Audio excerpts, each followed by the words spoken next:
For me, community means, it literally means being together and about love, and I think love is literally the highest vibrations. I think community is the most important thing, and not even just for musicians, but on planet Earth itself. Hello, welcome to Stories from a Room, a So Far Sounds podcast where we explore the inspiring journeys of incredible artists we love and the stories that shape their journey. I'm your host, Josh Savage, and today I'm joined by Footbox G, a world-class beatboxer from Belgium, a true innovator in the beatbox community. He blends future beats, trap, and electronic sounds into his unique style. A multiple-time Belgian champion, winner of the 2023 World Beatbox Championship in Berlin, and a viral online presence, he's helping shape the future of beatboxing, both as a performer and a teacher. Footbox, it's great to have you here, man. Tell me more about beatboxing to start off with, because most people assume beatboxing is like the typical boots and cats, or like pea soup, pea soup, pea soup. Are they right? Tell me more. Yeah, first of all, thank you, Josh, for the great intro. It's true that beatboxing, at first it was called human beatbox, and it all started with trying to replicate or trying to try to do typical drum sounds, but only with the mouth in order to create a hip hop beat for the local rappers. But nowadays, beatboxing really has evolved through a very big art form and discipline. So now it doesn't only stay with hip hop. Now we also can create other music genres, and we can create our own sound kit like producers do. We make our own songs. We make our own albums, but 100% beatbox, for example, or we can experiment way more with beatboxing by combining it with electronic music or with hip hop music. It goes very far nowadays. Beatbox is just now another way how to make music. Love that. So can you share a bit of the history of beatboxing? Like, when did it start from the basics to the more evolved version that you spoke about? Well, so unofficially, because you can never be really sure who was the very first who was beatboxing, but unofficially, beatbox started around 1980 in the Bronx, New York, let's say. Right. And one of the first beatboxers or human beatboxers that we all know is Dougie Fresh. And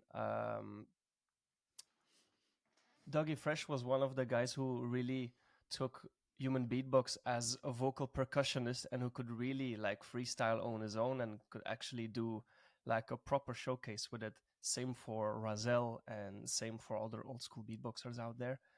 Um, but making sounds with the mouth, or using voice as a tool to make different sounds than words, let's say, this goes like way earlier than 1980. This goes like even, I think, more than 1,000 years ago or even longer, where people try to imitate birds and other animal sounds just to communicate with each other for when there's Mm, danger, or when there is something else. So yeah, yeah. we use our voice as a tool, like way back. But human beatbox unofficially started around 1980. Very cool. Very cool.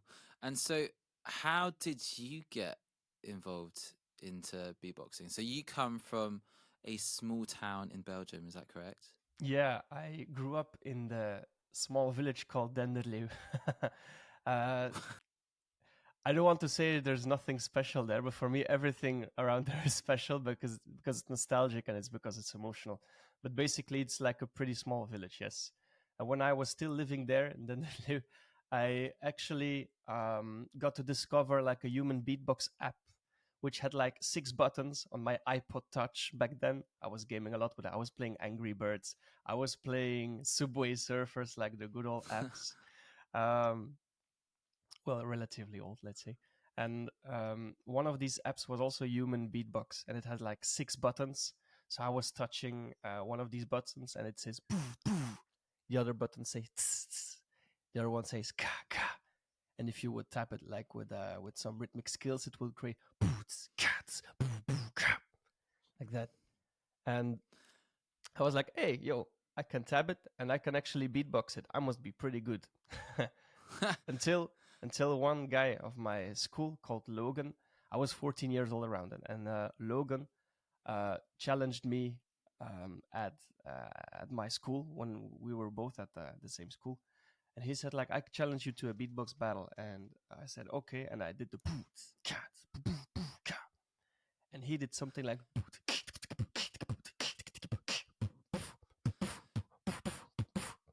something like that. So pause on that quick, Tim. What is a beatbox battle then? Are you literally fighting each other? What's going on? Well, back then I also didn't really know what the beatbox battle exactly was, so Yeah. I just assumed like it's each one turn and you just show your best skills. But actually, a beatbox battle is when you are on stage against a different beatboxer, and you both Mm-hmm. get 90 seconds twice. Like, for example, it Mm-hmm. goes in A B system in the classic way, which means that Mm-hmm. if you and I would have a beatbox battle, and you I start hope because not. of because of a You coin toss, destroy me. I hope not. you You never know. destroy me. But so, if it's A B system, this would mean that you you start because of a coin toss. For example, you start, you get 90 seconds. Uh-huh. I start, I have I go after you, sorry, and I have 90 seconds, and then the same stuff again. So you have 90 seconds again, then I have 90 seconds again, and then there's a professional jury who decides who was the better beatboxer based on originality, musicality, technicality, and performance, and other sub aspects. And is there a So, strategy to that? How do you win? well, everybody must make up their own strategy. Like, for example, what I do, I make my own beatbox songs. Some other Mm-hmm. beatboxers freestyle. And what I also do, for example, I study my opponents, their weakness. Like, for example, if I know that an opponent is like very, very technically strong and very loud, for example, because it could have a huge impact on a microphone. Um, but if somebody's, for example, very technical but less musical or not so catchy, and you feel that the crowd is missing that, or in general that he doesn't captivate the crowd that much, then I would go for very catchy music with some technical aspects in it. So I show what he has and what he's missing, or she has Right. and she's missing. So that's how I would come up with strategy for a beatbox battle, more or less. Interesting. So it's important to be an all rounder to be able to be skilled in beatboxing in all sides of it, and then just kind of um, showing off it in the style that your opponent isn't as good at. Well, for me, it is quite important to be an all rounder. But what's also important is that if you have really one dominating aspect, like for example, if you are musically okay, and if you are quite of a good performer but not massively good, but you are a crazy, crazy technical beatboxer with crazy uh, drum patterns or crazy combos, or you can just go super fast and you don't accelerate the BPM and you just stay really good on time, for example, that's quite impressive. And if you are like one of the best in the world with that, then for me it's important too if you can really dominate with one specific skill, so you can also really convince the jury and the crowd like, hey, okay, you can quite do everything, but can you be like do you have a superpower, you know? It really depends on how you it really depends on how you want to show yourself to the public, and if you do it good or less good. And what's your superpower, Footbox? Well, people tell me I am one of the cleanest beatboxers on the planet. Like, I really take care of my drum kit and of my Ah, sound kit, but I also make sure that whenever I make sure that as soon as I perform a sound on stage, that it's like mastered 2.0. I will not show a sound that's like still a bit rough. mm. Sometimes it's maybe my ego, but at the same time, it's also just my way of showing respect to beatboxing. You know, But I would Yeah. say I am definitely naturally clean because I don't also put too much effort in it. But I think I'm quite technical too. I think I'm considered in top 3 or top 5 um, best technical beatboxers, if not number one. If I heard from different people, Let's different go. professionals, but I don't consider myself as one because we all have a different vision on it, and at the end, it's still kind of subjective. But I Yeah, yeah, yeah. really respect the opinion, of course. So take me back to this first beatbox battle that you did, and where did you go Yes. from there? Yeah, so after beatboxing against Logan, I went home and I was like, okay, so beatbox is definitely not for me. I still enjoy it, but let me see how good people could be in a beatbox battle or just in beatboxing in general. So I went on YouTube and my first beatbox battle ever that I watched was Green Effects versus Caleb Simmons. It was like a old school beatboxer versus a new school beatboxer, but still it felt like not very close. But the type of performance was just like, yeah, so cool to me and very convincing that beatboxing is a very cool thing and a professional thing. But as soon as I clicked on the next video, which was Killer versus Alem, World Beatbox Championship 2012, the finals, I was just like convinced immediately from the first second I heard Skiller beatboxing. And I was like, what is this? What on earth is this? I was like, wow. And then Alem, he responded. And it was like, back then for me, it was even better. Well, some moments, not everything. But I was like, okay, so there are like multiple beatboxers that good. And somehow I just rolled in and I started to watch tutorials on YouTube. I went to beatbox battles in Belgium and some other events where you could just get workshops and these things. And yeah, I after 7 8 months beatboxing, somehow they call you in school or wherever you go, they call you the beatboxer because you just keep on doing it. So I was like, oh, okay, I'm a beatboxer now. That's cool. And I never stopped beatboxing since then. Yeah, yeah. But that's awesome. Do you think YouTube has played a huge part for the beatboxing community? Definitely, yes. Most battles that people see are still first YouTube, and then people really go to a beatbox event because it looks professional. Especially how Mm, Swiss Beatbox is taking care of it, and Beatbox Battle TV, Hatton Beatbox Battle, Vocal Total, Florida Beatbox Battle. Well, they're all like organizations and beatbox battles in general that really take care of like good filming, good sound, and also the structure of the event is super great. So I think that's nowadays really the way how to convince people that they should watch a beatbox battle. However, it could also go the other way around. Like people accidentally go to a beatbox battle because of a friend or because there's just something happening in town, and then most of the time it's just very cool and very good organized. And then people are like, wow, okay, and then they keep on, well, they stay interested, and then they go on YouTube to check out other stuff. And yeah. but yeah, to answer your question, YouTube is definitely like a big factor. YouTube, TikTok, all social media platforms actually nowadays. Awesome. Tim, I think for our audience who don't fully understand how beatbox has evolved yet, do you mind just giving us a little short performance just to give an idea? I know we haven't done any like sound levels or anything like that, but would you be comfortable sharing a little bit? Yeah, sure. So let's say Let's go. around 1980, this was pretty much the hip hop beatbox style, which goes like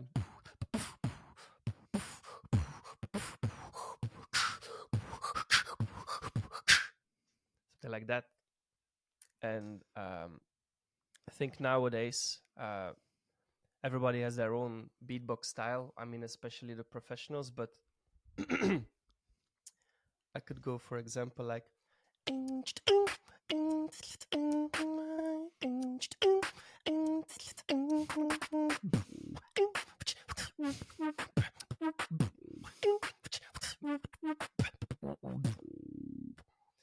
I didn't beatbox yet today, so my Whew, some notes might be quite not what I wanted, but yeah. mate, Now you have that like an sounds idea of incredible. the sounds we do and stuff. Yeah. Just for our listeners, by the way, if you're not watching, that was done all from Tim's mouth. Absolutely, absolutely incredible. And you make it look so easy. It's insane, absolutely insane. Cheers. Um, and but that's the thing. Like I people don't understand the pain that you've got through to learn those skills. Like how do you develop the patience to develop all those skills and do so many things at once with just your mouth? It's insane. Well, as you say, it's a matter of patience, but at the same time, when you're really passionate, I mean, um, it doesn't really matter. Like, for example, after 1 year of beatboxing, or after 3, 4, 5 years of beatboxing, my passion kind of remained the same, because I always went with the mentality like, okay, I'm good, but I definitely want to become better, and I'm staying interested to all other kinds of skills that I can learn, and sounds or skills that I can develop myself or invent myself. So it's a matter of time, but also it's a matter of the amount of effort you want to put in, depending on the time and place where you're at, of course. And what was it about beatboxing that made you so passionate about it? Well, I always found it kind of cool when I saw musicians just with the microphone on stage, like singers, for example, or rappers, even like musicians who had like a guitar on stage. The aesthetics were satisfying visually in my head. For me, it was like, wow, cool. But I never really went to music school, and I didn't want to start with something where I was not sure about. But somehow I found beatboxing so cool, and the aesthetics were cool, and at the same time there was a competition, and I used to play football back then when I was 14, and everything what I saw like in one video, it kind of matched with my personality, like being competitive. However, Mm. beatboxing is not being about it's not about being competitive, of course. But when I saw a beatbox battle, and when I saw the people like giving everything they got on stage, I think just everything all together, it just it just looked cool to me. And at my 14 when I was 14 years old, I was like, yeah, I want to be a cool guy, I'm gonna beatbox, and it looks dope, I want to do it myself. These were my 14-year-old thoughts, of course. But when you beatbox and it sounds good, then it makes you want to keep on doing it. But at the same time, beatbox also just feels good, because it just feels like a bunch of energy that you could just release. I mean, it's for you the same, I think. When you just play music and you bring magic to an environment, and the people are just listening, and you just bring people together, this is what it's about, right? And it's the same with beatboxing. It's just maybe less popular for now. I truly believe that beatbox at someday will be the most used art form on the planet. Not now, but maybe within 20 years, I really believe so. Because it really goes not like this, but really it goes like that, beatboxing and its innovation for real. Uh, so yeah, I kind of went off topic, but yeah, for me, the magic of beatboxing was really everything together. Like the way they perform, the way it brings people together, the way people can express themselves differently than other music genres or ways of making music. And yeah, many more things. I really love this art form so much. Yeah, so do I. I mean, I don't have a clue about beatboxing, but as a singer, I can notice just how vocally complex it is that you're doing. Just changing from dynamics and ranges just instantly is just blows my mind every time. And also the sounds that you make that are like super low as well just sound just shouldn't be allowed almost.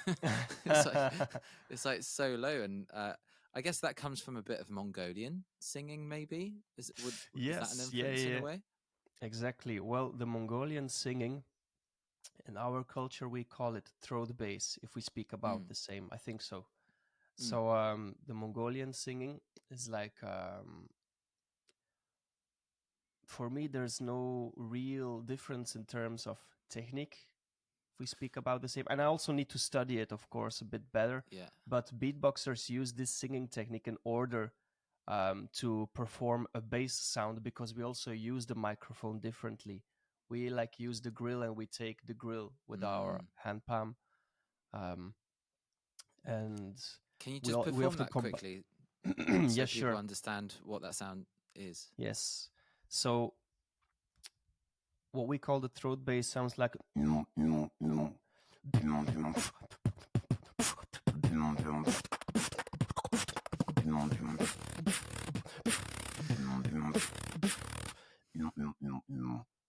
Yeah, this is Mongolian. You recognize the Mongolian singing, right? Yeah, yeah, Yeah, so yeah. it's this technique. Yeah, as you heard, we use it in combination with other sounds that we do, like the basic drum kit, like kick, hi-hat, snare. Then if we put like the throat bass on top of it, which means like Uh-huh. throat and using lips at the same time, we can manage to sound as full as possible. So how do you even learn Mongolian throat singing? Do you need to go through puberty twice or something? How does it work? Whew. Well, so this is turning out into a tutorial. Yeah, I'm um, fascinated. I'm sure the listeners would love to know as well. And I know you love well, teaching too. yeah, I do definitely. Often when I teach to kids, I don't teach them this sound yet, because I want people already to grow up a bit first. Mm. Um, but yeah, so this sound, where we call it in our community the throat bass, what we do is we really push our vocal muscles in the same way as if we are coughing, like. And if you feel that last consistent vibrating sound, this is the sound that you need to keep on going.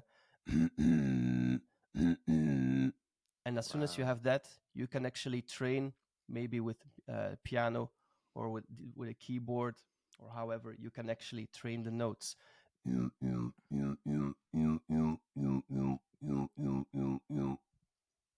In that way. Wow. So Yeah. you're just learning your scales with that tone. Yeah, Wow. exactly. Exactly. Insane. So cool. Well, thanks for sharing that, Tim. And so you how that blows my mind actually that there is a beatbox community in Belgium, and that's where you did your first competition. What was it like doing your first competition? Were you quite nervous? Yeah, definitely. Um, so my very, very first beatbox show I gave was at my school. Um, it was like a day of the student, so there was like a like a free stage, like Mm, people just could show their skill, or their talent. It's a bit like Got Talent, yeah, but then for our yeah, school. So yeah, some yeah, yeah. people went to sing, some people went to rap, some people did other stuff, and I went there as the beatboxer. But apparently, my school, they hired a professional beatboxer that was on Belgium's Got Talent. His name is Devo, Mm, and Devo went to my school, and he was the opening act, and he just killed it. And I was like, oh no. And I'm like 10 acts after him, and he was already beatboxing for 10 years or something, or 8 years, and I was there beatboxing 7 months, and I was like, oh no. But at the same time, I was so fascinated. I was like, wow, this guy can already do the throat bass. And this guy yeah. can just do everything. I was like, wow, okay. um and after I reached out to him after this concert, and I texted him on Facebook, like, hey, yo, man, you went to my school, you were super great. And I am also beatboxer, but I'm very curious about the beatbox activities or events happening in Belgium. Can you please tell me whenever there's an event? And he actually put me in the community. And so there were many beatbox events happening. But the first one I actually ever participated was Belgian Beatbox Championship directly. Because for the eliminations, it's for free. Like, you don't need to win a certain battle or something. Everybody can register. Only the top 16 can actually uh, beatbox battle. So I did my Mm. elimination round on stage, and the jury qualified me as ninth place already after 2 years of beatboxing around that time. Wow. Yeah, some events before I couldn't go because I was still a bit not too young, but I needed to focus on school, of course, and I was not up to date, not that much up to date yet with everything that was happening. So yeah, I was ninth place in the eliminations, and in top 16, my very first battle ever was against the same guy that put me in the community, who did the showcase at my school, and I lost 5-0. Like every judge point at him. But for me, it was fantastic to have my first battle and to sound still like.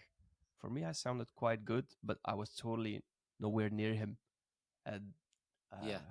yeah, it's very was a very humbling moment, but also a moment of honor for me, because it was him, and I could directly see like, okay, this is still what I have to learn. Mm. I'll make sure I have it next time. But I also remember too that I made many friends out there, and that this community is all about family and sharing, and not about beatbox battling. That it's not about the competitive side only, not at all. It's actually coming together, jamming together, sharing sounds, and improving the art form as much as possible. So that's the cool side of it. How important is community for musicians? Is it not the most important? Like, for me, community means, it literally means being together and about love, and I think love is literally the highest vibration. So I think community is the most important thing, and not even just for musicians, but on planet Earth itself, I think. Yeah. Yeah, I totally agree. And I find, well, we're going through a loneliness epidemic at the moment, and I think there's going to be great stuff that comes with AI, but some of the drawbacks is that you're not going to need fellow humans as much as you used to, and so it's going to be harder to connect with people. And that's actually what inspired me to bring So Far Sounds back to Berlin, because um because I was so lonely, to be honest. I just went through a breakup, and despite my career, my successful career as a musician, playing all these big shows, I just felt so alone and disconnected with people. There's something about playing the big stages that makes you even more disconnected in a way, and you're kind Hmm. of put on a pedestal, and people are like almost too intimidated to approach you. And what I love about living room shows and So Far Sound shows, it's like we're all on the same level, and it's family, Yeah, and exactly. and it's great to have that kind of support system to keep you going, because what we do as musicians is so difficult and volatile. It's like you might have some amazing years, and then suddenly everything's quiet, and then it's a roller coaster ride. Oh, you've been doing super good with these so far gigs in Berlin. Where It's I've been been to, it beautiful, was man. always good. Yeah, it's been great to have you in Berlin. It's amazing just watching people's reactions every time you perform, and any other beatboxer, and that's why I love to support the beatbox community there. Cheers. Um, and I was exposed to the beatbox community through Reaps One, who was my Oh, neighbor in London. yeah, yeah, Um, true. You told he, me. it's like a true OG in the Yeah, yeah. beatbox space, isn't he? So such a nice guy, killer chess player as well.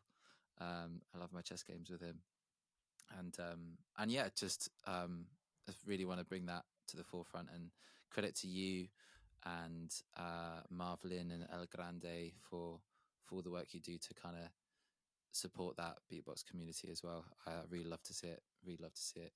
Um, and so it must have been quite a great moment for you, um, battling um, the guy from your school and showing you the level that you need to be at the top of your game. How did you bounce back from that experience to get to where you are now? How did that inspire you? Well, after this very first participation at the Belgian Beatbox Championship, I immediately asked feedback to some better or more professional beatboxers. I asked for feedback, and I also asked for feedback to my parents who were there, and to my ex girlfriend back then, her parents and her family, because like beatboxers, for example, could tell me like you could do this, and better in terms of technique, but Mm, um, some of the some of my family members, they actually could tell like you looked insecure, so now you can mm, for next time you can manage your stage presence. And mm, I've been working on that the entire time, and every event where I've been to right after, for me it was then just a matter of how could I do better, how could I do better, how could I do better, sometimes based on my own reflections and sometimes based on feedback. um, and then it brought me all the way up here, same stuff, same story, but with different beatboxers, different professionality, different experiences, different ideas, and that's how we do it. Always being okay with your current skill or skills, and always up for more if there is the possibility. mm. How do you know whose advice to trust for constructive criticism? Because I find you either have people who are cheerleaders who just tell you what you want to hear, but of course that's not going to make you improve. How do you make sure you get the right criticism? For me, you always need to reach out to people that you trust. And for in my story or in my environment, this would be beatboxers who have been doing just better somehow, or are just way more experienced, and who already made the failures that I was about to. And they could give advices to not fall in the same traps, or just to learn in a different way that was maybe the most obvious way, instead of only doing tutorials. It's also just good Mm, to look yourself up and to just find and then discover what sounds you can do with your mouth, these things. So yeah, I always reached out to the most honest people I know, because sometimes it's true, you have cheerleaders or like people who just tell you things you want to hear, but I'm not afraid for people who can slightly even be brutal, because you know how hard the music industry is. There's just no way to there's just no way to not go all in. So mm, so I learned from great point. beatboxers who I was looking up to, because they had something I didn't have back then. And I also reached out to non-beatboxers based on what they want to have as a outsider. And Mm. putting both worlds together is what it's about. This makes the community bigger again. So, What do your parents think about your beatboxing? Did they take you seriously in the beginning? What background do they come from?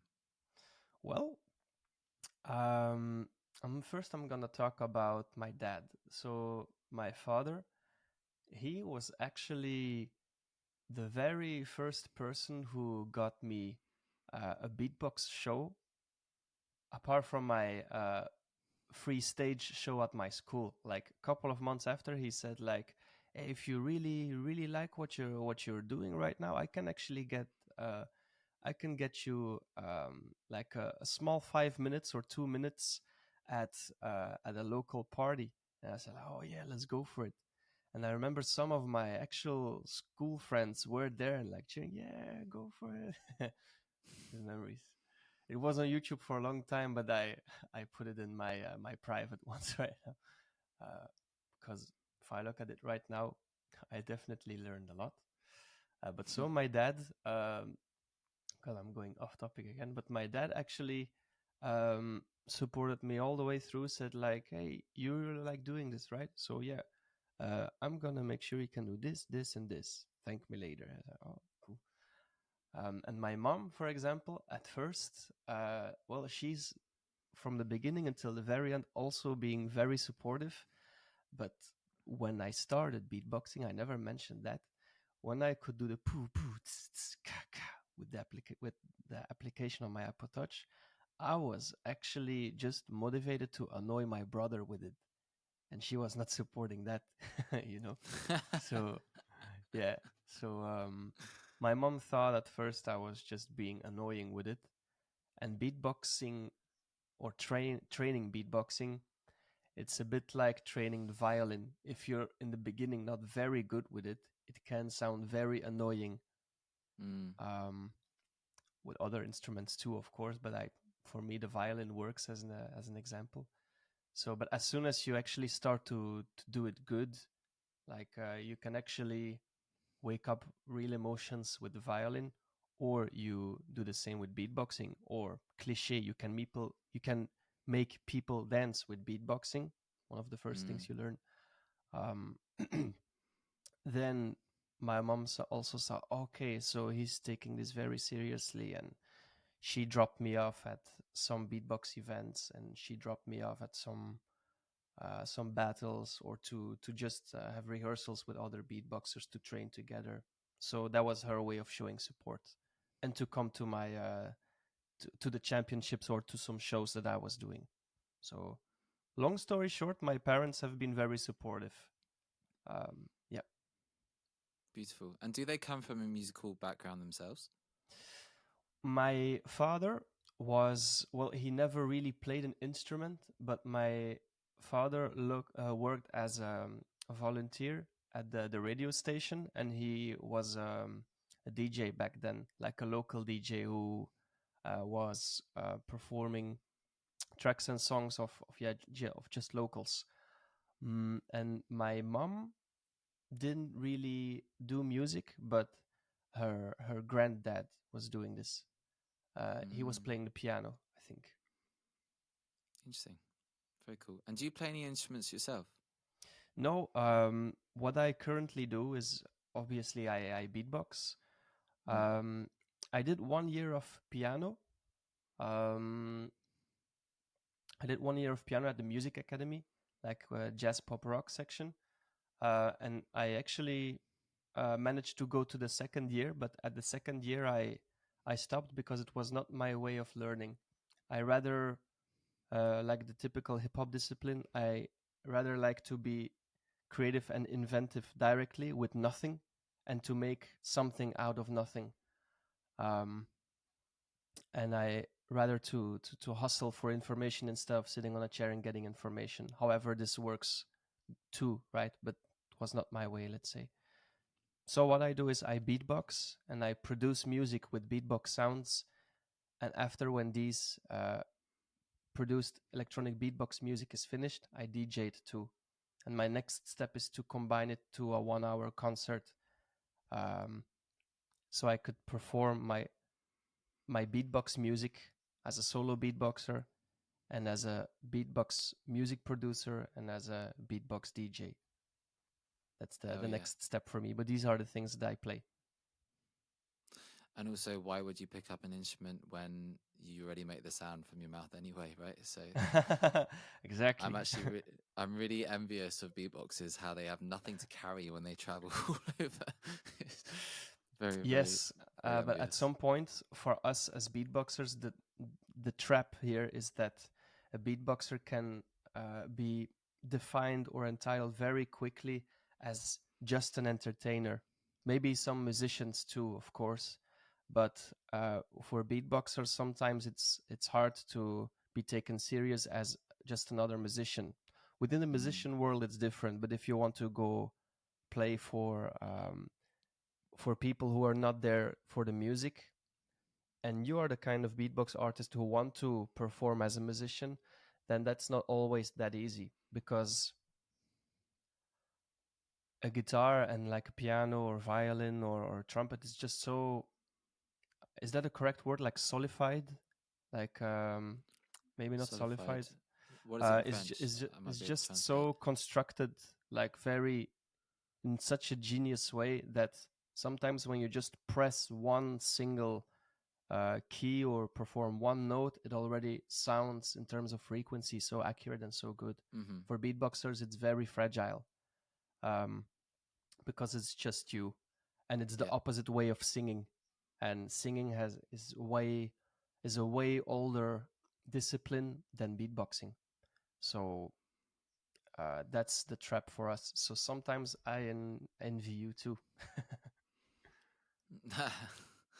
Yeah. But I guess a big challenge for you as well is just like ensuring your voice is tip top everywhere you go as well. Any practices that you have to make sure you're you don't lose your voice when you're traveling everywhere?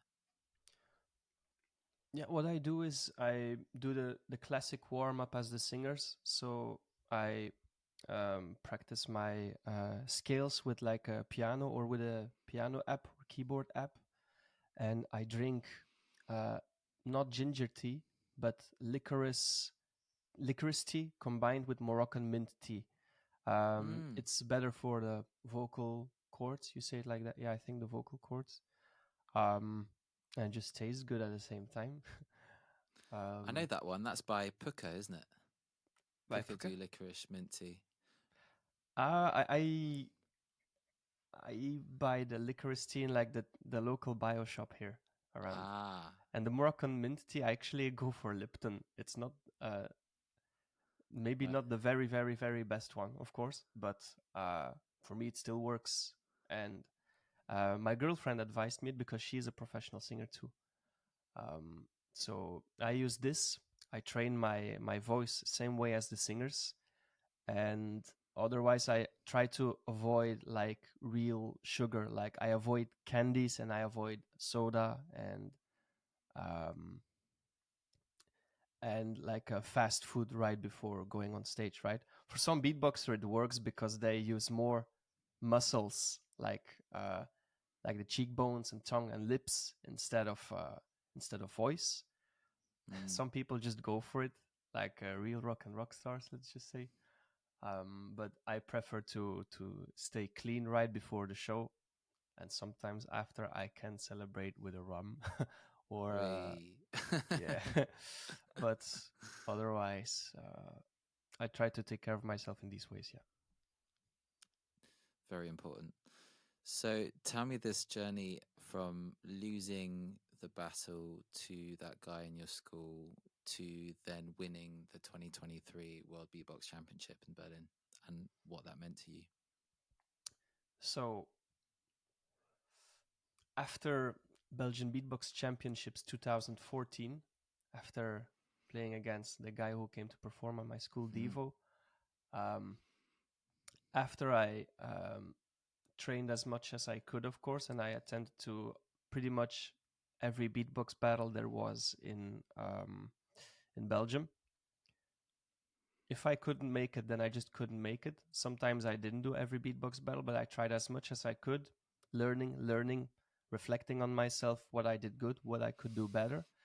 And at some point in 2016, I won my first beatbox tournament, not the national championship, but a different tournament. And it was judged by this guy I lost. And he gave me advice after what I could still improve. So in 2016, I won my first tournament. And in 2017, I won another tournament in the final against Devo, against the guy that brought me in the community. It was a small local Wow. battle, but I did it. And during that time, I already lost 3 times against the former Belgian beatbox champion called Supernova. And Supernova, first time I was against him in the finals, I lost very hard. The second time I was against him, I lost, but not super hard. It was just rather like 60-40, you know. Mm. And the third time I was against him, the jury needed, instead of like 20 seconds, they needed 5 minutes to to know who's the winner, and I still lost back then. You're creeping up on him. You're gaining on him every time and learning Yeah, yeah, from yeah, each yeah, experience. pretty much.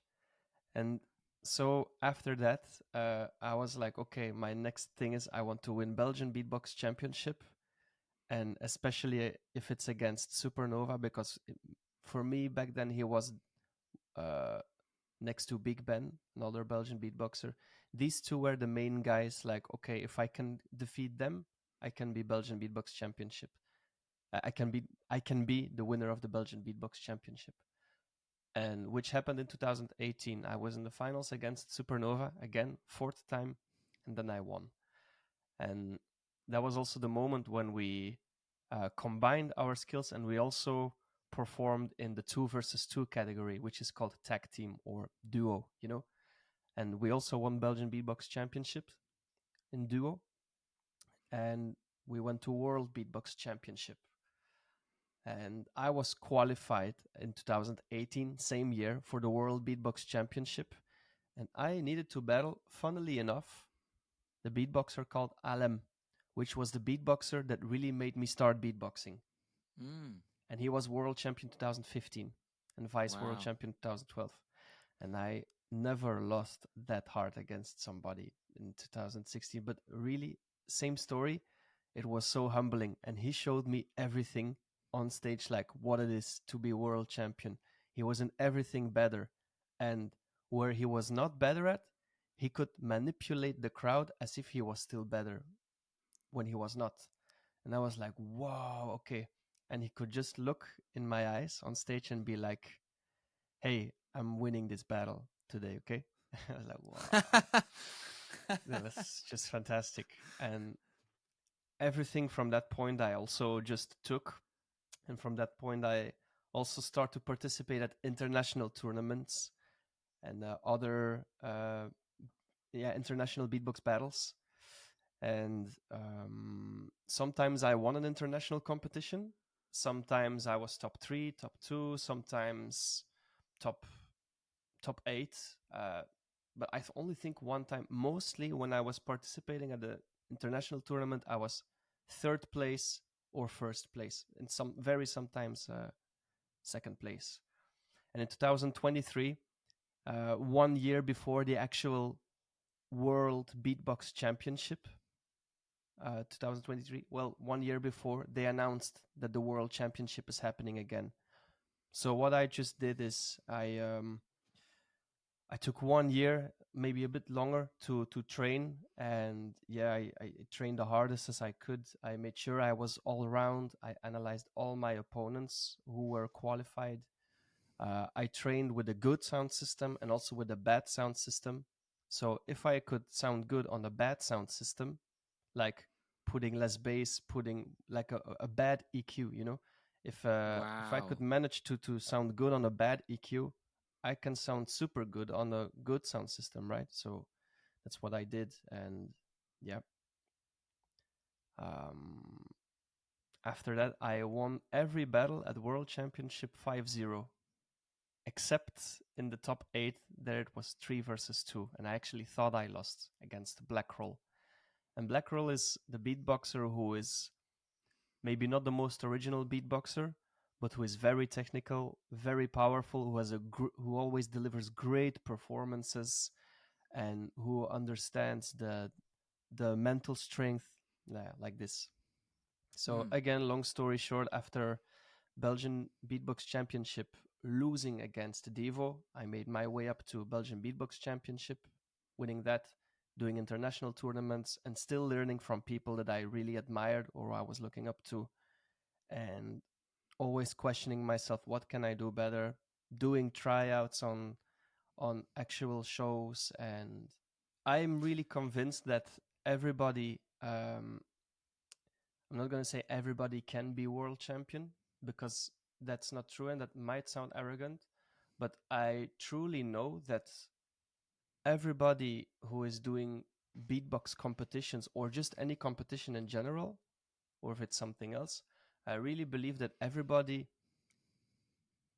kind of knows what they need to do for it exactly, like what amount of work it actually takes. But some people decide to do it, and these will become champions. Some people decide not to do it, and some people just go half, like they kind of go for it, they kind of not go for it, Half-hearted, and yeah. they still will do good stuff. But yeah, and sometimes the game is the game too. Some people do the same discipline, or have the same discipline. They work for it. They train for it, and maybe they will never become world champion. Like for example, you met Reeps One. But Reeps One, he was never a world beatbox champion, but we consider him as one of the most genius beatboxers of the planet still. So he Why? doesn't need the title, right? And he still has this work ethic and this brilliance around him. So doesn't define you actually at the very end. But yeah, Why is Reaps One considered that? because Reeps One was very innovative, and he was his performance was just out of the planet. Like he already had also artistically great visions. Like beatboxers often just make their or compose their music. They go on stage and they just do the best they can. But Reeps One already years before already decided I'm gonna beatbox and collaborate with AI and see how that works, you know. And he was also like, okay, I'm gonna make sure that I have my own sound engineer every time when I'm beatboxing. So he really understands my frequency, and also in terms of light work, in terms of visuals on stage, he was thinking pretty much about everything already before we had the chance. Mm, And mm, he also decided to just do it, you know. So I really, and the entire global beatbox community really respects him for his innovation and his work ethic. yeah, awesome. And so, what an amazing journey, and just going from essentially nothing in this small village to a legend in the beatbox community. And hat off to you for that, Tim. You clearly worked so hard for that. Once you got to that peak and you kind of got to the top and everything you envisioned, what did that mean to you? And let's start with that. What did that mean to you getting to that level after all this hard work? It was definitely, most definitely, one of the best moments in my life as soon as also Alem raised my hand, because then he was in the jury. Um, for me, it really meant a lot, and all the opportunities I got after, like performing worldwide and seeing the Mm, planet just because of beatboxing and sharing beatboxing all over the planet was just fantastic, you know. Um, but it also humbled me somewhere, because that you are the best, or yeah, I mean, if you won the World Beatbox Championship, that doesn't always mean that you are the very best musician, because that just doesn't exist, you know. So now it's my responsibility. I mean, I put it up to myself. I give it to me myself, but in a way I don't have a responsibility. But me, I gave myself the responsibility to wherever I go as a beatboxer, that I make sure that the name and the thought about beatboxing is highly respected. Like now, um, when I go to Sofar, for example, or when I go to a different music festival, I always give my performance with the accent, like, "Hey, yo, guys, listen, this is what beatboxing is today. Like, our own sound kit, our own songs, our own way of doing choreography or expressing ourselves, everything together, and that it's about sharing." So I will also always mention the other beatboxers in the room, and sometimes decide to let him perform for a second, or when he or she's not up to, then just mentioning the name, like, "Yo, this is family, um, this is community beatboxing." And this is really what it gave to me, like kind of responsibility, but also at the same time make sure that beatbox keeps on, uh, yeah, that we can still innovate, and that we also bring it to a commercial strong level. Well, but this is just my vision, right? So mm. this is what was happening in my head. Like as soon as I got the title, I wanted to make sure, like, okay, wherever I go with this title, I want to make sure that first of all the title is respected, the art form is respected, and that we can keep on growing same way as we have been doing in the past years, because we're doing a good job. So your mission now is to make beatboxing more mainstream. Yes, more mainstream, but I also encourage to uh, I also encourage people to use beatbox in their own way. Like me, I Mm. still have a very not underground style, but I like to take inspiration out of subgenres. I like Mm. UK grime, for example, and also like nowadays I really enjoy experimental Jersey or halftime, which is like a mix of hip hop and drum and bass. So this is really what I like, but I will make sure that how I show it to people or how I demonstrate it, that it's still like not too hard to digest for people who are new to beatbox and new to the genre, you know. But Mm. that's me. So I would say that my mission now is, like I said, to make a 1 hour show, and that beatboxing is really the future. This is my mission. That beatboxing is getting worldwide, not just accepted and respected, but Mm. like that we really that all of us really love it in some way and doing it. If it's solo beatbox or if it's the produced beatbox way, anyway, but that there's just beatbox everywhere, everywhere, everywhere, and that there's also um, a better place for people on the planet to beatbox. Like a side mission of me is to make Belgium a better place for beatboxers so that we can make a good living out of it.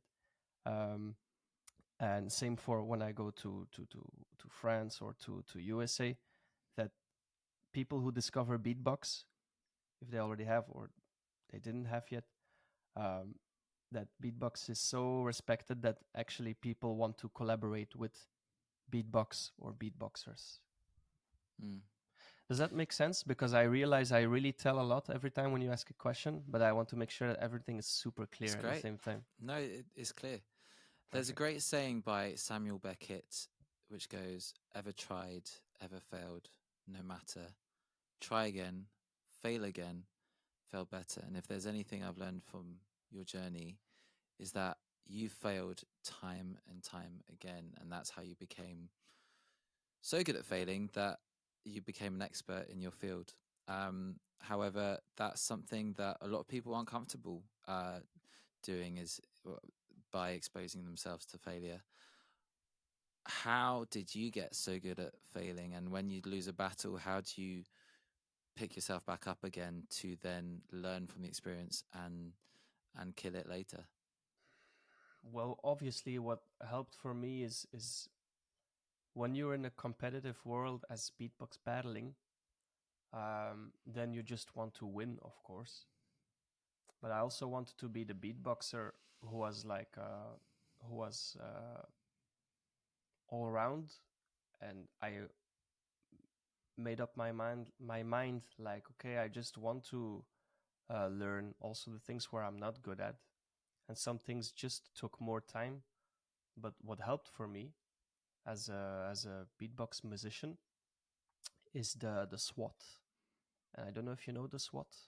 Mm-mm. It's like a SWOT analysis. Sorry, and a SWOT analysis is like a strength, weakness, opportunities, threats. So you just take like a sheet of paper, and you take a pen and you do whoosh, whoosh, Mm-hmm. and then on the upper left corner you write your strength. In my case, that would have been, for example, I am technically quite strong. I have clean execution.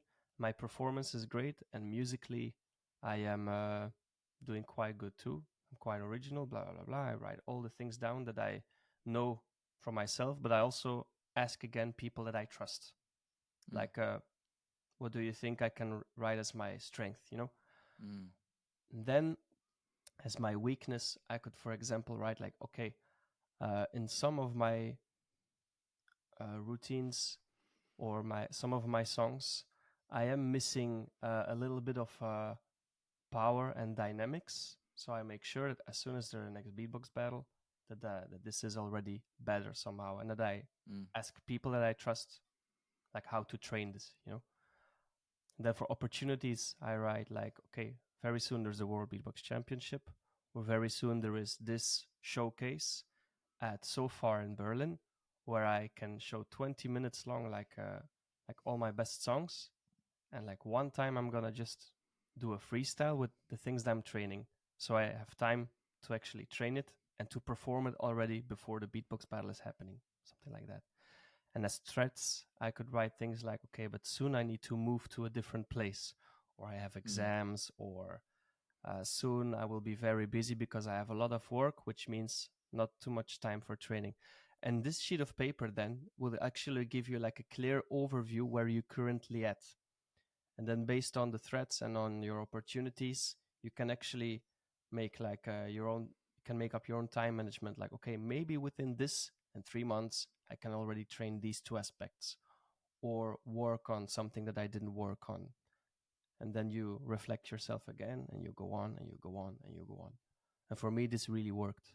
So now pretty much everything what I described, like the dynamics and some power or other things, are things now that I manage to do good. I don't really have a like a huge thing in my performance or in my music kit that I really lack, you know.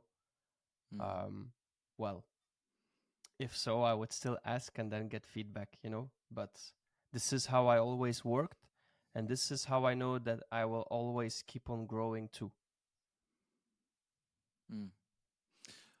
Tim, what I loved hearing about your World Beatbox Championship rise is how you ended up beating someone in the final and then you joined on the same team as him. How does that work in a competitive world? Well, first of all, it was in the Belgian Beatbox Championship that me and Supernova we collaborated. It was not the World Championship, right? So Yeah. at the Belgian Beatbox Championship, it was after like losing a third time against Supernova. After all, I was not really disappointed or anything. Maybe the third time I was just slightly frustrated.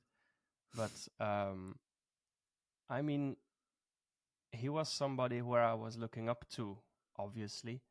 So as soon as he reached out to me a couple of months before Belgian Beatbox Championship, the one that I won, a couple of months before, he texted me a message like, "Yo, I actually wanted to do like the tag team or like the duo beatbox championship too, which is 2 versus 2. But my colleague canceled or anything. I don't remember how it exactly was, but he reached out to me and said like, "Do you want to actually work together?" And at first I was like, "Huh, maybe that's just like a way to figure out what new stuff I have or how good did I become." These were my thoughts. But I was like, even if I win against him at some point in solo, I can still learn a lot from him. And I really think what we would make together, first of all, we are like, back then we were not like big friends yet. Now we really are. But back then I was like, I like him as a person. I like him as a beatboxer.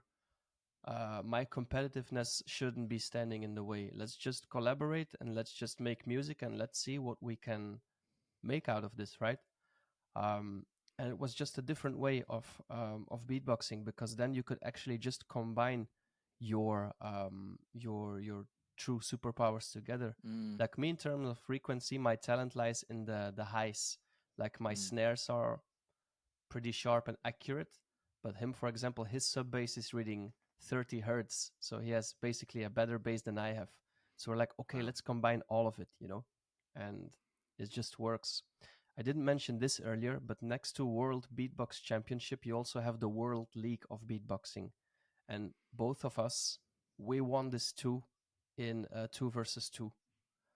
Uh, because I think if I didn't say yes, then back to when he was proposing our duo, if I didn't say yes, I think I wouldn't be as good as a solo artist too as I am now. Because after Wow. when I won against him, he could still show me, okay, but now when you're ready for World Championship, I'm gonna be honest with you, still train on this, and so yeah, Supernova was his name, and both our duo, it's named middle. It's called Middle School, Mm. and it's with Middle School that we won the World League. And so now both of us, we are in a position, like me as a solo beatboxer, I don't really compete at battles right now, but I really perform my music in its best possible way. And same for middle school. What we really do now is doing shows. Like we already make like a 45 or 60 minutes showcase for non-beatboxers and beatboxers, so it's like easy to digest for the entire public, yeah, for everyone, yeah, you understand me. Mm. So but it was not easy because it really means you need to put your ego aside and you need to put your competitiveness on the side if it's training with somebody like that. And that's sometimes a very hard part too, because it's hard to find out yourself. And often when someone else would tell you like you're jealous or you're too competitive, sometimes you have the reflex to say like no, I'm not, when there's ego involved, you know. Mm. So but if the love for music is bigger than the drive for winning and being competitive, then everything will turn out super good, because as you know, music just guides us through to innovation and to beauty and magic and bringing people together anyway. So I was very happy that he invited me for a collaboration. Love that. And credit to you for having the humility to learn as well, even after you beat him in a championship. So um I found out recently that beatboxers are now starting to write their own songs, which is awesome. I know that's something you're doing as well. And just, yeah, as well as singing the songs, you're incorporating all the percussion around it at the same time, which is incredible. Tell me about your songwriting journey. This came pretty late, I think. I want to mention already the pioneer of beatboxing, Razel, who actually um, was one of the first who could actually perform a song like if your mother only knew. I'm not pretty sure if it's like a beatbox cover or if it's like his own composition. I need to Mm. this I'm not sure, but he was one of the guys who inspired the community to do it. And then there was Roxer Loops, also a Belgian beatboxer who did the same. Slizzer, Jin Shinosaki, many other people did that. So it inspired me quite late to do it, to be fair, because me first I wanted to just invent sounds, making routines, and then winning beatbox battles. And making routines is actually the same as composing, but it's more for a beatbox battle way, let's say, like finishing very strong, showing high energy, or sometimes low energy, but still to manipulate the beatbox battle in order to win. You know, this is what I Mm. call routine. But at some point, you just you understand that uh, beatbox can be way bigger than just that, and you try to make songs. And I think I have like a very hip hop way of composing, which is sometimes I try to improvise or freestyling, and then I puzzle ideas together, and I try to make something out of nothing, as I said again, which is starting with a certain sound and trying to create a different sound with it by combining it with another one. Like for example, uh, we have this sound, which is a falsetto version of the one of Freddie Beats, and you have the bongo drum as second sound, which is, and if you combine both sounds, you will have, and then based on that, you can actually Whoa. make a note with it, like this. You can combine it with uh, with the drum pattern that you've made. You see if it works out, and if it does work out, how will you continue, and what's the emotion you want to reach, or what's the vibe you want to create.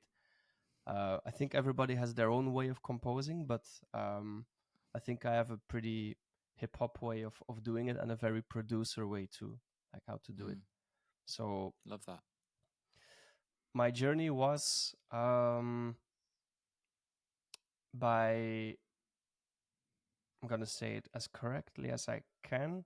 But in 2019, after winning some international beatbox battles, then 2020 2020 happened, which is COVID, of course.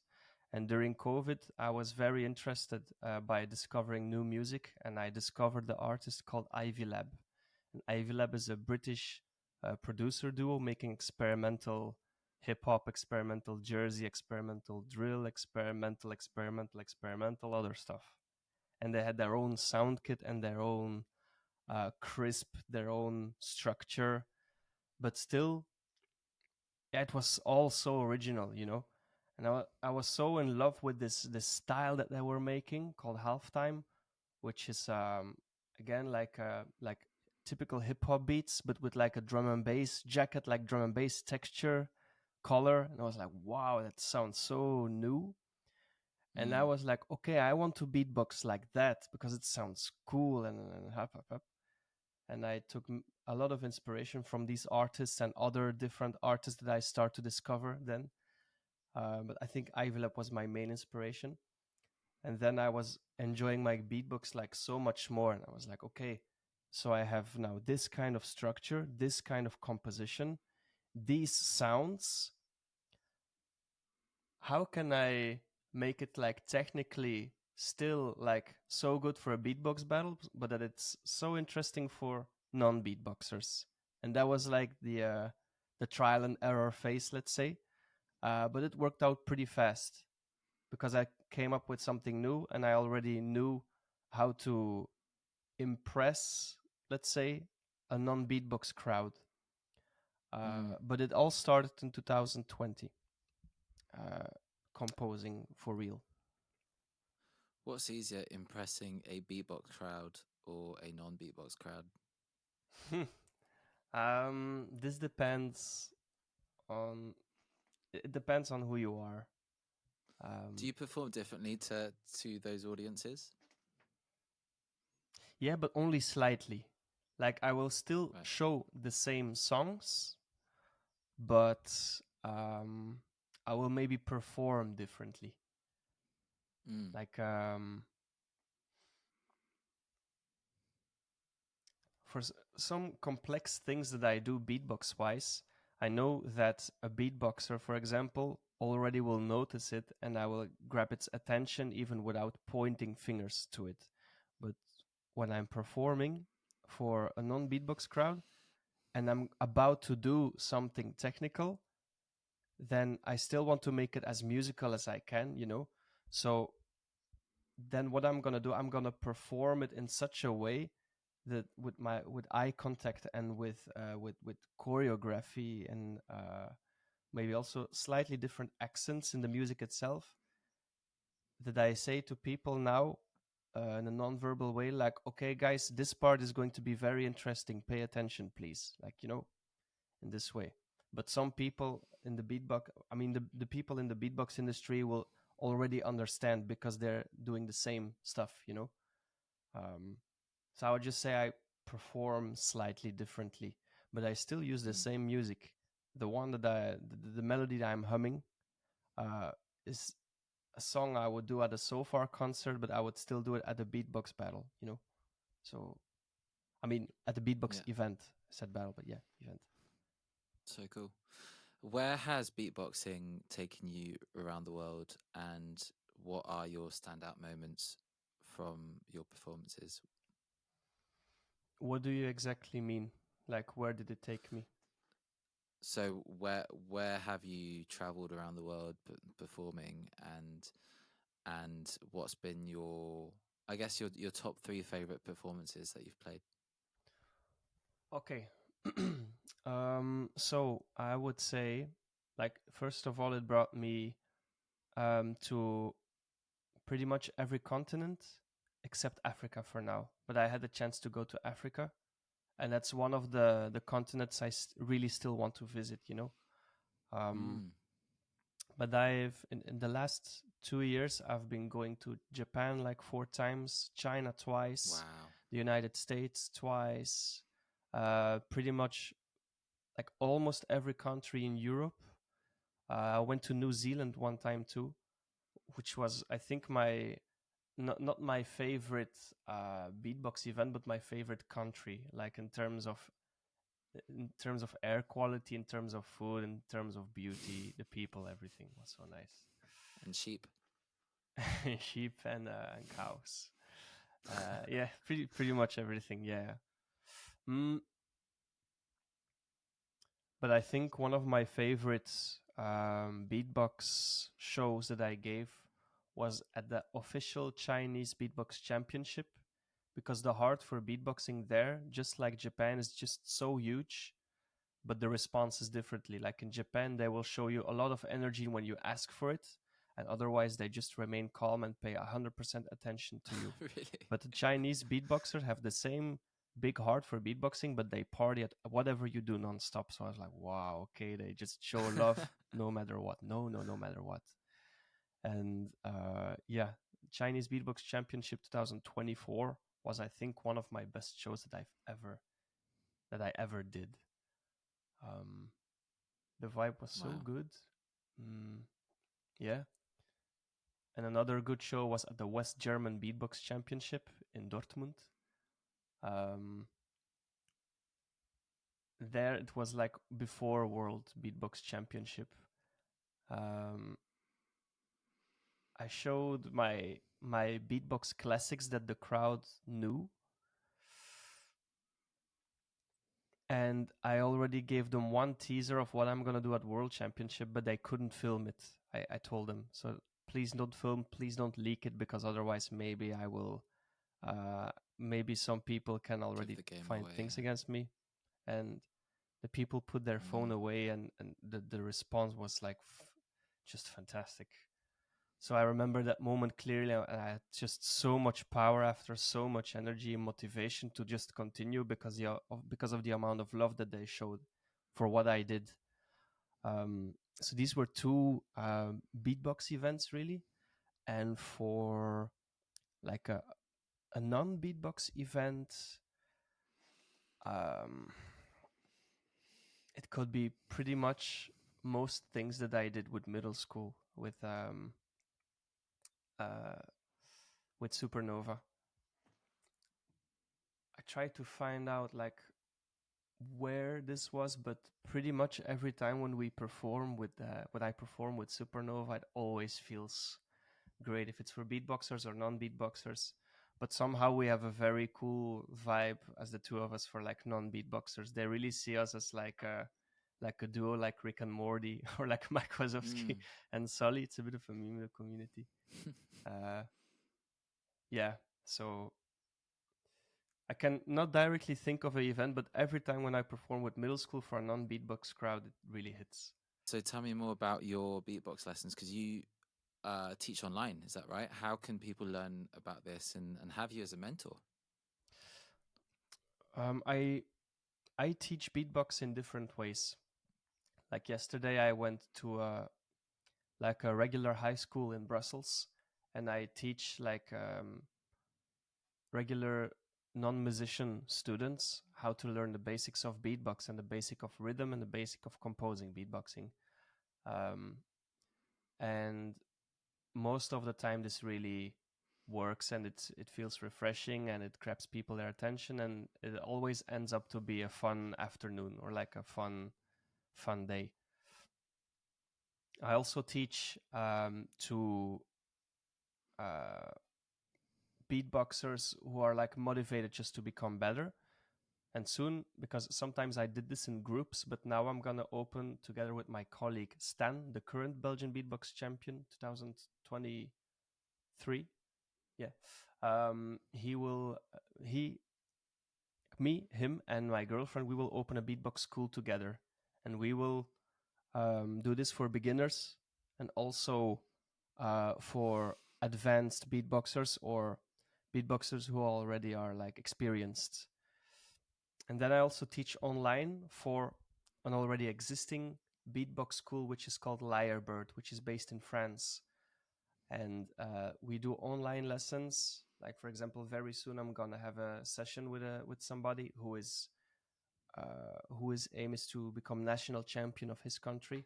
So I'm giving him everything that I know and what he's lacking. Like we do this one-on-one, like private singing lessons, but then for beatboxing and sometimes for battle strategies. Mm. And this is pretty much how I do it. Like regular workshops for non-beatboxers, workshops in sessions or one-on-one for for already experienced or advanced beatboxers, yeah, and then online one-on-one for beatboxers and non-beatboxers with Lyrebird. This is Love how that. it goes. And the thing is, Tim, like you don't need to teach. Like you have absolutely killed it. And congratulations, by the way, for buying your house recently, which you announced at Yeah, the So thank Far you. Sound show. That's huge, absolutely huge, and well deserved. But it's amazing to see that you're giving back to the community and helping other people on their way on their journey. Why does teaching? Why isn't teaching important to you? For me, what I really like about teaching is when I could really show, for example, what always fascinated me, and somehow I can teach to people a certain discipline, how I train myself, or how I could just train other people starting from scratch or starting from a different point. I could teach them discipline for if they actually have their own passion. And Mm-hmm. wherever it might guide them, I would be really happy if I was like a small part of it and I don't need credit for it. But I like it because I could speak about what's passionating me, and it's a moment of being together with people who are not experienced or Mm, half experienced or something. And it's a vulnerable moment that we share with each other, and it's a moment of effort and respecting the concept time and respecting the concept of energy and putting effort. mm. So this is what I really like about. Obviously, um, no, I wanted to say obviously I like it more to teach uh, experienced beatboxers, but that's actually not true. Like I really love to go to high schools and be like, "Hey, I'm the beatboxer." And now, within 50 minutes, you all of you can do.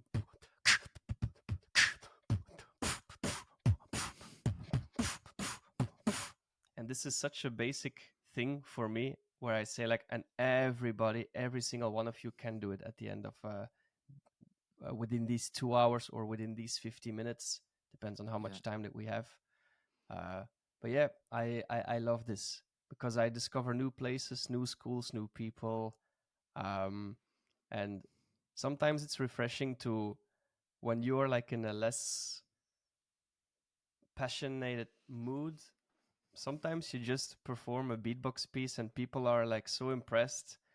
It gives me the same magic again. It's like a mirror, like a reflection. Like, oh, yo, beatbox is cool. Thanks for showing it. I'm like, ah, yeah, it's true. Yeah. Like, it goes in many ways. I like teaching in general. That's all I can So say. so Tim, say I want to learn beatboxing and have you teach me online. Yes. What do I do? Where do I go? Okay.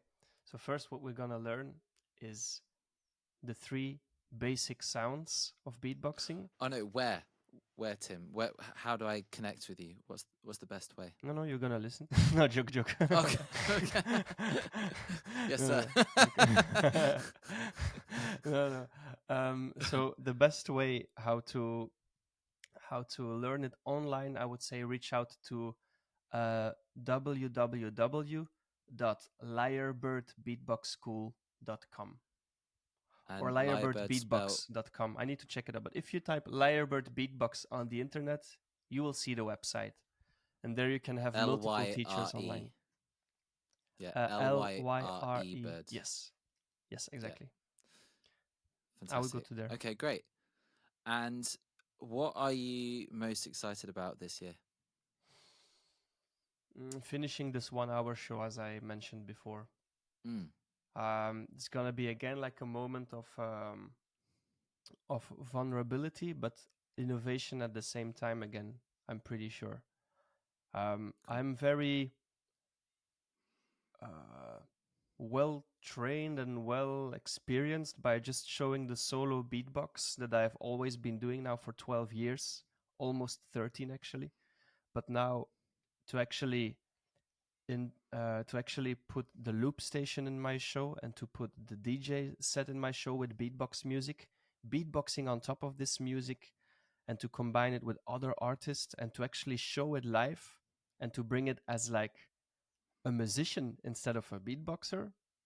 Mm. Well, I always considered myself as a beatbox musician at some point, but to really perform concerts instead of showcases, this is really something where I'm really, really excited about.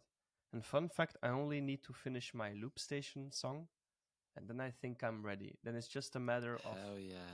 Then it's just a matter of stage decoration and visuals and light work. Fantastic. And where can people keep up with your performances? Where can people see you around the world? Mm, the easiest thing would be my Instagram and my other social media platforms in general. Mainly, I'm on Instagram, TikTok, and YouTube. What is your But Instagram? on Instagram, it's called Footbox G, like the artist name, FOOTBOXG, as one word. And I often share like my calendar, like at this date I am performing there. At this date I'm performing in that country, and at that date it will be like a middle school showcase. You can see it in the logos. Awesome. I'll share one as soon as the uh, autumn. No, not autumn. As soon as the spring starts. Yeah. And why Footbox G? Where did the name come from?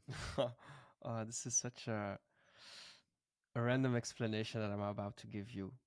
It's very funny. I'm ready. Uh, okay, good. Good that you are.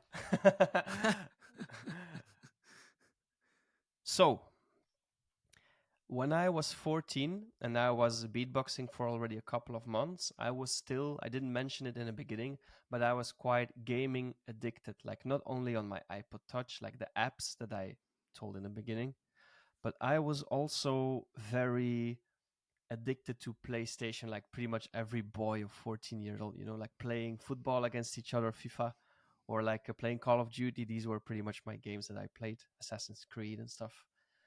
But when I discovered beatboxing, my gaming addiction, like it went like way lower. And at some point, sometimes I still game, but really my urge is to escape reality. This uh, this I got rid of as soon as I learned beatboxing, and um, I decided like, okay, I'm gonna at some point make my own YouTube channel to upload my very first beatbox videos and freestyles. But I will keep my nickname like Easy, like my artist name. And I was like, okay, I'm gonna take my PlayStation name, which was Foot, like FOOT. And then it was actually quite more complex with all the underscores and stuff, but it was Foot basically. I was like, okay, Foot box from beatboxing. Then I was okay, but I want to sound tough, so I'm gonna add a G on top of it. Footbox G, hell yeah, let's go. What does the G mean? I just mean gangster or something. I mean, Footbox Gangster, love Yeah, I was it. man as a 14-year-old. If I look back, like I'm like okay.